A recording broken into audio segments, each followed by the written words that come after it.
आज हम बात करेंगे उस एकादशी व्रत के बारे में जिसे वर्ष की सबसे कठिन और सबसे अधिक फलदायी एकादशी माना गया है।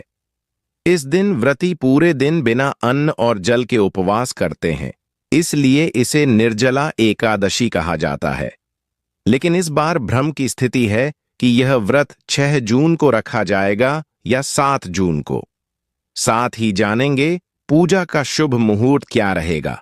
आइए विस्तार से समझते हैं व्रत और पूजा की सही विधि क्या है। कौन से मंत्रों का जाप करना चाहिए, व्रत में क्या खा सकते हैं और किन चीजों से परहेज करना चाहिए। इन सभी प्रश्नों के उत्तर आपको मिलेंगे आज की इस वीडियो में, तो अंत तक जरूर जुड़े रहिए और पूरी जानकारी प्राप्त कीजिए। इसलिए वीडियो को अंत तक जरूर देखें। ज्येष्ठ महीने की यह एकादशी जन्म जन्म के पापों से मुक्ति दिलाने वाली मानी जाती है और मोक्ष की प्राप्ति के लिए महिलाएं इसे बिना जल ग्रहण किए उपवास रखती हैं। इस व्रत में एक बूंद भी जल न ग्रहण करना नियमों में शामिल है।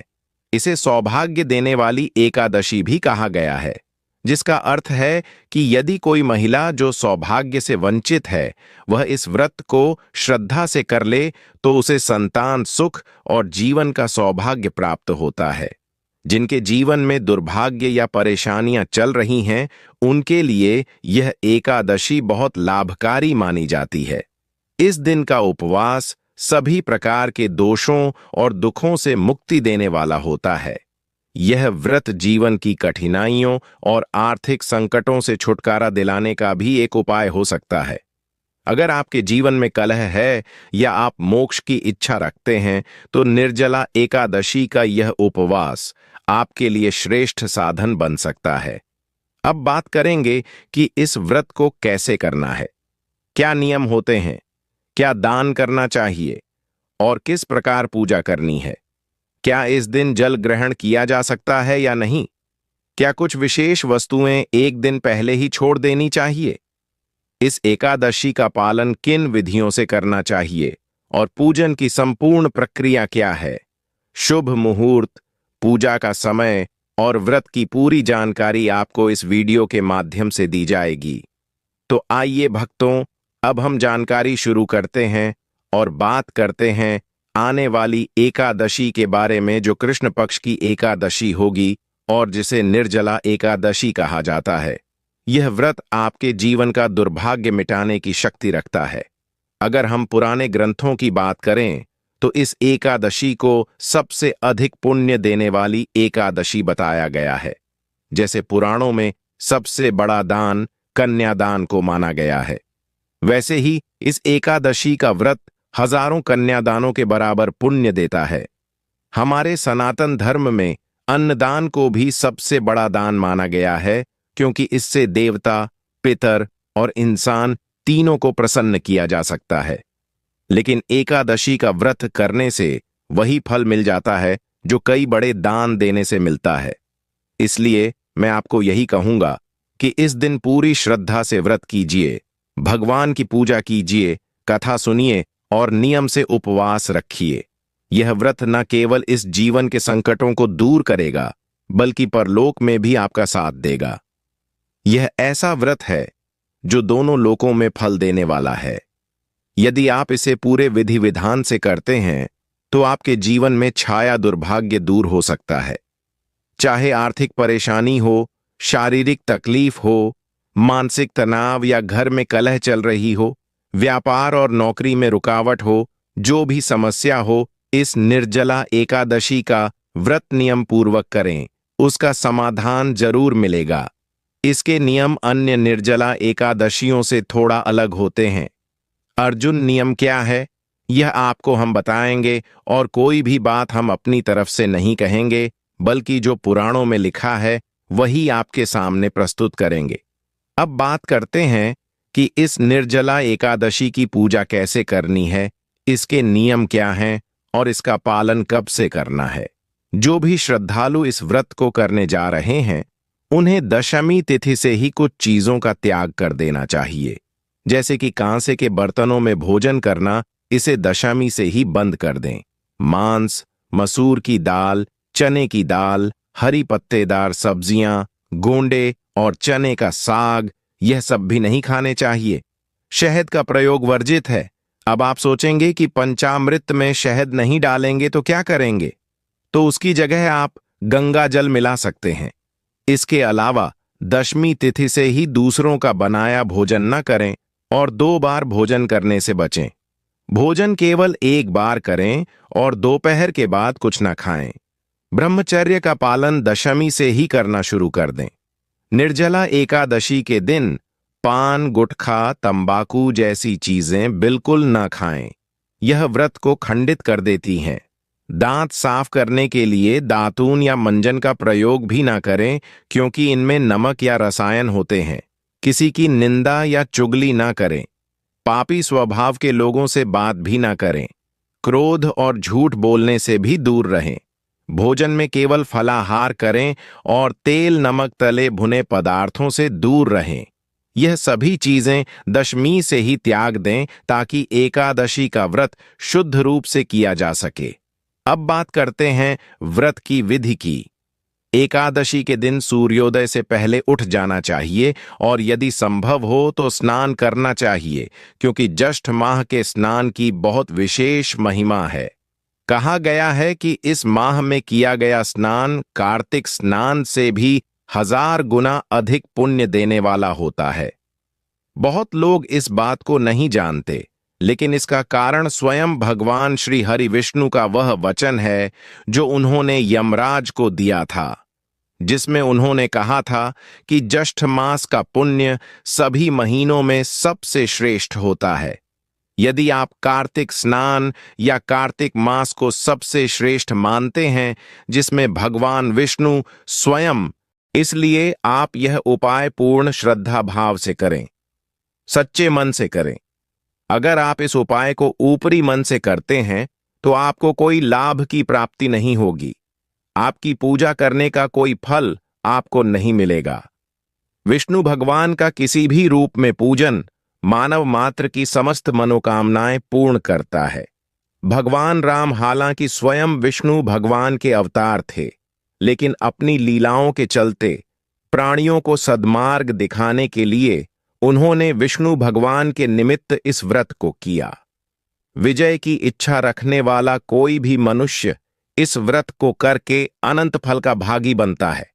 निर्जला एकादशी 2025 तिथि और पारण समय एकादशी तिथि प्रारंभ 6 जून 2025 को रात 2:15 एकादशी तिथि समाप्त 7 जून 2025 को सुबह 4:47 पर व्रत पारण गृहस्थों के लिए 7 जून 2025 को दोपहर 1:44 से शाम 4:31 पर अभिजीत मुहूर्त 6 जून 2025 को दोपहर 11:50 से 12:40 तक रहेगा।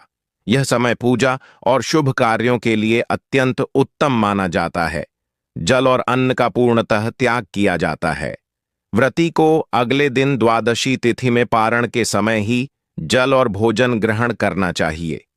हालांकि यदि स्वास्थ्य कारणों से आवश्यक हो तो तुलसी मिश्रित जल या गंगा जल की कुछ बूंदें ली जा सकती हैं, लेकिन इससे व्रत की पूर्णता में कमी मानी जाती है। पूजा विधिवार प्रातःकाल स्नान कर स्वच्छ वस्त्र धारण करें। 2 संकल्प व्रत का संकल्प लें और भगवान विष्णु का ध्यान करें। 3. पूजा। भगवान विष्णु की प्रतिमा या चित्र के समक्ष दीपक जलाएं। पुष्प धूप नैवेद्य आदि अर्पित करें। 4 मंत्र जाप एयु एम नमो भगवते वासुदेवाय मंत्र का जाप करें। 5 भजन कीर्तन, दिन भर भजन कीर्तन और विष्णु सहस्त्र नाम का पाठ करें। 6 दान, अन्न वस्त्र जलपात्र छाता आदि का दान करें। इस व्रत को करने से वर्ष भर की सभी एकादशियों का पुण्य प्राप्त होता है। यह व्रत विशेष रूप से उन लोगों के लिए महत्वपूर्ण है जो सभी एकादशी व्रत नहीं रख सकते। इस दिन भगवान विष्णु की पूजा और दान पुण्य करने से विशेष फल की प्राप्ति होती है। निर्जला एकादशी के दिन देखिए दोस्तों ही समाप्त हो जाता है और घर में सकारात्मक ऊर्जा का वास होता है। जिस घर में गाय होती है उसे घर से स्वयं वस्तु दोस्त और हमेशा के लिए समाप्त हो जाते हैं, क्योंकि गाय को माता लक्ष्मी का ही रूप माना गया है। गाय के शरीर पर 33 करोड़ देवी देवताओं का वास होता है। इसलिए ध्यान रखें, गाय को कभी भी घर में नारायण बन सकती है और घर में दर्द देवता का वास हो सकता है। इसीलिए कोशिश करें कि रोजाना ताजी रोटी बनाकर गाय को खिलाएं। अगर रोटी किसी कारणवश जाए तो उसे अगले दिन ना दें, क्योंकि यह बासी मानी जाती है। गाय को हमेशा ताजा और साफ खाना ही दें। इसके अलावा अगर घर में कोई फल या सब्जी सड़ जाए तो उसे गाय को देने से बच्चे घर की समृद्धि में कमी हो सकती है। गाय को खुश रखने के लिए आप आटे की 11 लोइयां बनाकर उनके ऊपर हल्दी लगा सकते हैं। ऐसा करने से आपके सारे काम आसान होंगे और जीवन में सुख समृद्धि आएगी। गाय के चरणों को स्पर्श करें, इससे आपके सभी दुख दूर हो सकते हैं। अगर संभव हो तो गाय की 7 बार परिक्रमा भी करें। यह आपके जीवन में सफलता और खुशियों का संचार करेगा। जब भी गाय को उसने हल्दी या थोड़ा घी डाल सकते हैं और रोटी को खाली ना दें। आपके जीवन में शुभ फलों की प्राप्ति का कारण बनेगा। गाय को ताजा रोटी खिलाना अगर करना आपके जीवन में, अगर आप इस चैनल पर नए हैं तो चैनल को सब्सक्राइब करके वीडियो को एक लाइक जरूर करें। साथ ही आप अपनी राशि को कमेंट बॉक्स में जरूर डाल दें, क्योंकि हम राशि से जुड़ा भाग्य भी बताते हैं और भाग्य में चल रही परेशानियों को तत्काल दूर करने के लिए आसान से आसान उपाय भी बताते हैं।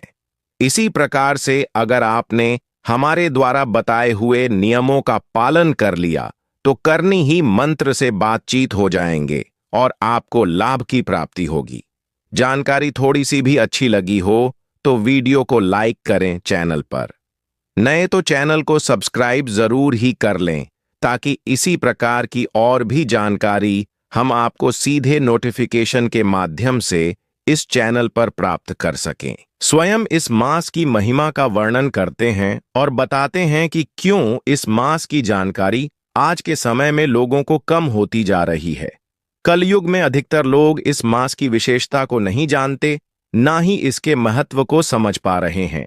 इसका असली कारण क्या है, यह बात उस वीडियो को सुनने से ही स्पष्ट होगी। लेकिन अगर आपने इस वीडियो के माध्यम से इस मास की महिमा को समझ लिया तो फिर आप इसे छोड़ नहीं पाएंगे।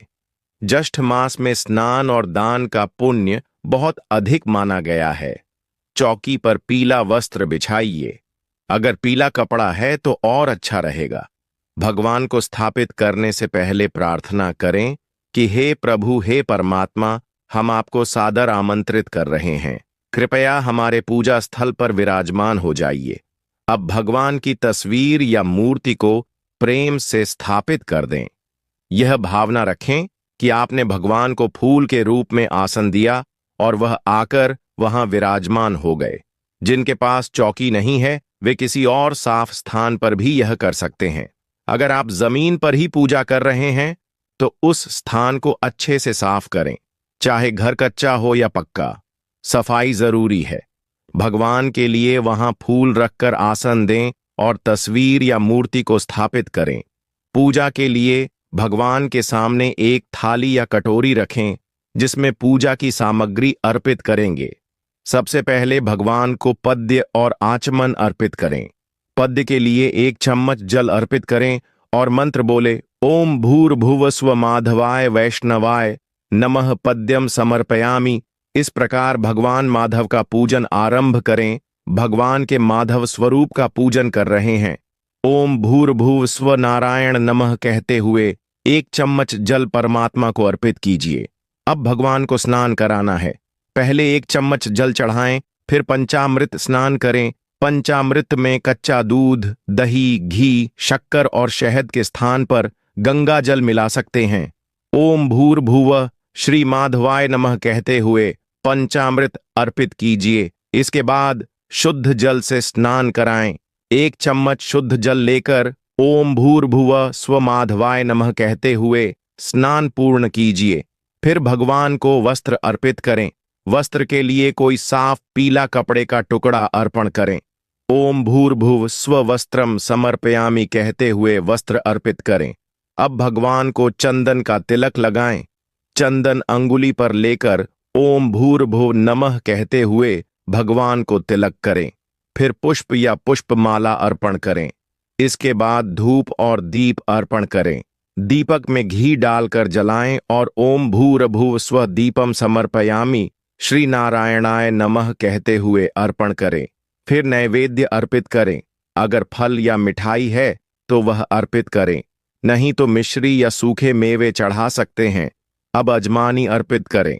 1 चम्मच जल लेकर ओम भूर्भुव स्व नारायणाय नमः कहते हुए अर्पित करें। कृपया इसे स्वीकार करें और हमें इस व्रत को सही ढंग से करने की शक्ति प्रदान करें। अब आप एकादशी की कथा सुने। ध्यान रखें कि हर एकादशी की अलग कथा होती है, इसलिए सही कथा ही सुननी चाहिए। YouTube पर बहुत से चैनल गलत जानकारी फैला सकते हैं, इसलिए सही चैनल चुनें।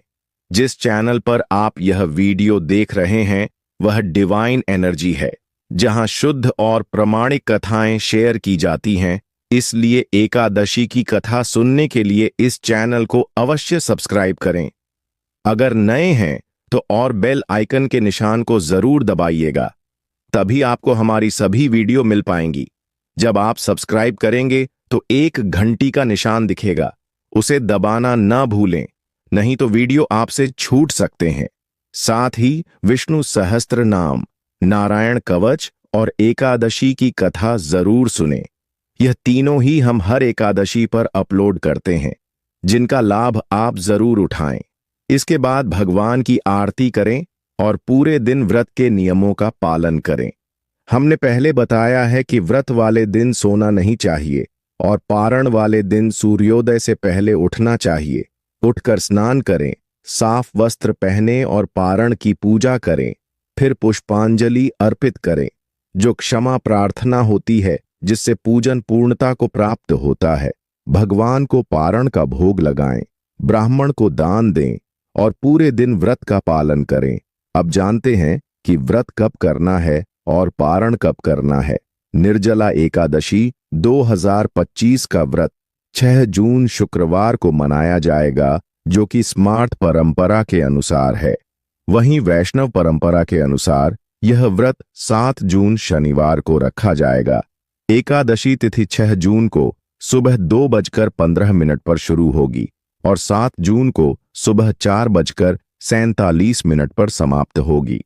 स्मार्त संप्रदाय के लोग 6 जून को व्रत रखेंगे और वैष्णव संप्रदाय के लोग 7 जून को स्मार्त व्रत का पारण 8 जून को दोपहर होगा। 1:40 से 4:30 बजे के बीच करना चाहिए। वहीं वैष्णव व्रत का पारण 9 जून को सुबह 5:23 से 7:30 के बीच होगा। पारण हरिवासर के बाद किया जाता है, जो 7 जून को सुबह 11:25 तक समाप्त होगा। अब बात करते हैं अभिजीत मुहूर्त की। यह हर दिन सूर्योदय के लगभग 24 से 48 मिनट बाद तक का समय होता है, जो बहुत शुभ माना जाता है। निर्जला एकादशी के दिन इस मुहूर्त में भगवान विष्णु की पूजा करने से विशेष फल मिलता है। यह व्रत सभी एकादशियों में सबसे कठिन माना गया है, क्योंकि इसमें जल और अन्न दोनों का त्याग होता है। इसे करने से साल भर की सभी एकादशियों का पुण्य प्राप्त होता है। महाभारत के अनुसार भीमसेन ने भी इस व्रत को रखा था, इसलिए इसे भीमसेनी एकादशी भी कहा जाता है। यदि यह जानकारी आपको उपयोगी लगी हो तो कृपया वीडियो को लाइक जरूर करें और डिवाइन एनर्जी चैनल को सब्सक्राइब करें।